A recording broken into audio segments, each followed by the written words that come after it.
আলহামদুলিল্লাহ, আবারও একটা নতুন সকাল পেয়েছি। তো সকালবেলা উঠে নাস্তাটা সেরে নিলাম। আসসালামু আলাইকুম, সবাই কেমন আছেন? আশা করি ভালো আছেন। তো আমিও আল্লাহর রহমতে আপনাদের দোয়া ও ভালোবাসা অনেক ভালো আছি। তো সকালবেলা নাস্তা টাস্তা করে একটু 1 কাপ চা খেয়ে তো চলে গিয়েছিলাম একটু বাজারে।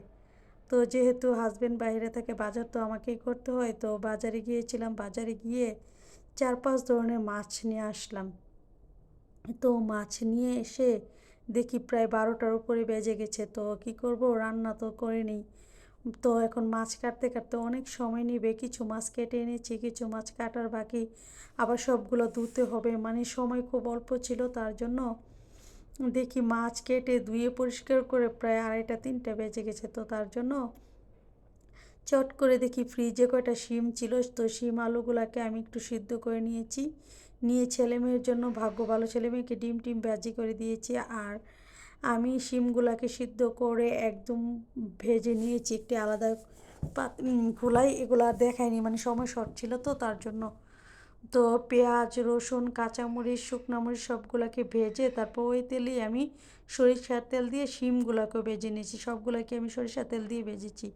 তার জন্য ভর্তাতে আমি এক্সট্রা কোনো সরিষার তেল দেবো না, কারণ অনেক ফ্লেভারফুল সরিষার মানে ঝাঁঝ বের হচ্ছে। তো আমি পেঁয়াজ, রসুন, শুকনো মরিচ, কাঁচামরিচটাকে একটি পিষনির মাধ্যমে ডলে নিয়েছি পাটনাতে।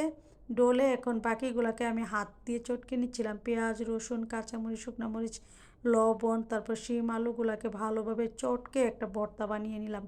দেখুন ভর্তার কালারটা একদম স্মুথ হয়ে গেছে ভর্তাটা, আর খেতে ভর্তাটা দারুণ লাগে। বিচিওয়ালা শিমটা দিয়ে, বিচিওয়ালা একটা সবুজ শিম যে আছে এটা দিয়ে ভর্তা বানালাম। তো ভর্তা বানিয়ে আমি কিছুটা বেশিটা উঠিয়ে রেখে আমি অল্প ভর্তা নিয়ে আরও ভর্তা নিয়ে নেব। নিয়ে তো এখন আমি গরম গরম ভাত নিয়ে নিলাম। মানে এত ক্ষুধা লেগেছে যেটা বলে বোঝাতে পারবো না। তো আমি ভাত নিয়ে ওই বাটনাতেই খেতে বসে গেলাম। সব কিছু সেরে দেখি প্রায় 3:30টার উপর বাজে। তো কী করব, বাটনায় ভাত নিয়ে ভর্তা নিয়ে তো খেতে বসে গেলাম। আর ভর্তাটা মানে এত স্বাদ হয়েছে, মানে খিদা লেগেছে কি কি বেশি খিদাতেই নাকি বুঝলাম না, মানে এত স্বাদ হয়েছে ভর্তাটা।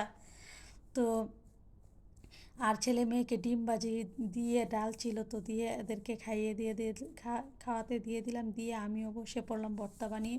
ভর্তার বাটনা একটু একটু ভর্তা নিচ্ছিলাম আর ভাত নিচ্ছিলাম, নিয়ে খুব মজা করে খেয়ে নিচ্ছিলাম। তো আমার ভিডিও ভালো লাগলে সবাই লাইক কমেন্ট শেয়ার দিয়ে পাশে থাকবেন। আর আমার মতন কে কে এমন করুন সময় শর্ট হলে জানাবেন। আল্লাহ হাফেজ, আসসালামু আলাইকুম।